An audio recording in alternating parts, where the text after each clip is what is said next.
Welcome back to Summer Sports 90 from Miami.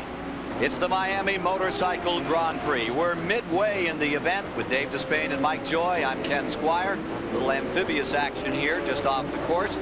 At halfway, we've had one serious crash that brought out a red flag. Wes Cooley was injured there. Doug Chandler has led the entire race thus far. And right now, the story continues to be the heat. 130-degree track temperature, and Mike Joy can tell us more about it. Dale Robinson is getting a cool down here in pit lane.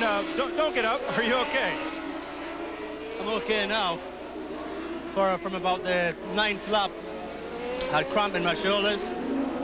I've been told about drinking water all day, and I've tried to do it, and taking salt tablets, and I was just finished from lap 9. I shouldn't, you know, like, I just couldn't hang on to the bike anymore. I was getting the lads' way. Should I, you know, like, I need to get fit in a hurry. I think I'm not used to the heat. I'm from England. This is too hot for me. Coal miner couldn't stand up to it today. Doug Chandler staying first as we take a look at the standings with 26 of 40 complete. Stevens in second, the number 11 rider, and here you see him, and there's the 22, and that's the paddle that's being, the position that's being contested right now out here. Thomas Stevens and Scott Russell on the 22 bike, the Kawasaki. And that's tightening up, Ken. Stevens is under some pressure here from Scott Russell. He had drawn away to a pretty healthy interval, but now it's tightened down to bike lengths, and I think that it's Russell going faster. I don't think Stevens is slowing down. The interval up here to the leader, Doug Chandler, is holding about the same. Cape Coral, Florida rider Stevens, and here you see Chandler with the advantage and continuing to just wear down the field. He looks like he's in great shape physically, and the bike, well, it's a Muzzy bike. Of course, he's had a lot of championships as a tuner. He's in control of the pace of the race now. He's getting his pit signals. Here's Chandler coming down into the left-hander. He'll be getting that signal after he makes the next corner to tell him his lap time. Whoa, Stevens is off the racetrack.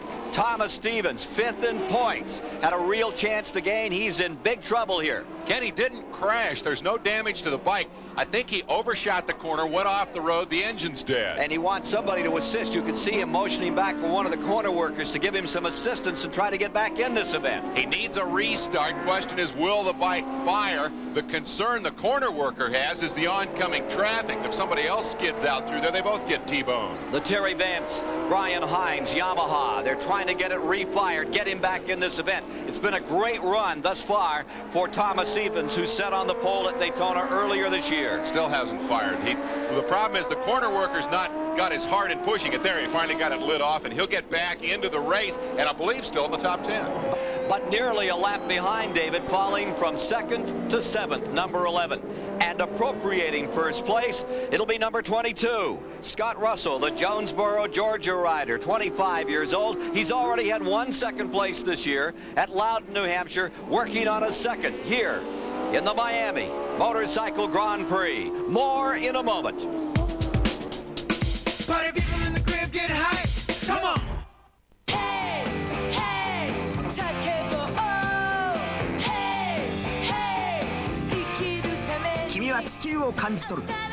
Enjoy the world。空と大地、2つの夢が重なる。18歳を過ぎたらライセンストゥーザワールド。ドライバーズスクール渡辺。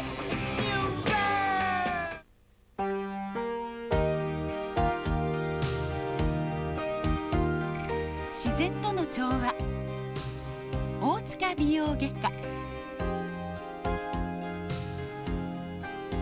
ナチュラル美容整形、大塚美容外科。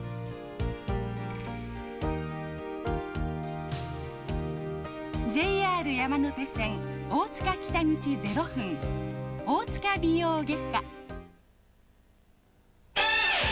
土曜日夜9時が面白い。世の中何かと面白い。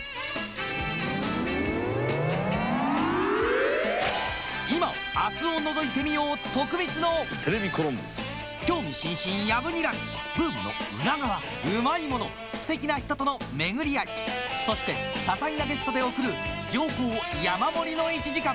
土曜夜9時は徳光のテレビコロンブス。At three-quarter distance in the Miami Grand Prix, Doug Chandler continues to dominate. Here you see Dale Quarterly, the 5th place rider, and currently the leading true independent in this race, Dave. Ken, this could get really interesting. Watch Randy Renfro, number 5. Then comes Rick Kirk, the 89 bike, and then Quarterly, number 32. That's 3rd, 4th, and 5th spot. That's getting, oh, Quarterly's off the motorcycle. Quarterly has the bike go out from underneath him. The Rockland, Massachusetts rider down. He's getting back to his feet. Look at that black strip down the middle of the racetrack. I can't help but wonder if that's oil, and if it is oil, was it a factor in the crash? Let's watch the wheels, see which one goes first. Quarterly in the left-hander, heeled over hard. Oh, no, he washed out the front end. May or may not have been an oily racetrack condition, but he definitely washed the front and crashes away 5th spot. Quarterly lays down his Honda. That drops him back. Here you see Renfro still on the attack. Had a great early start and has fallen back some. He's still under pressure from number 89, Rick Kirk, who's just having a magnificent ride here today. He is 4th, and he's working on the 2nd-ranked rider in the series, and this is a man with very little superbike experience. Sadowski will now inherit 5th spot as he works his way through the chicane.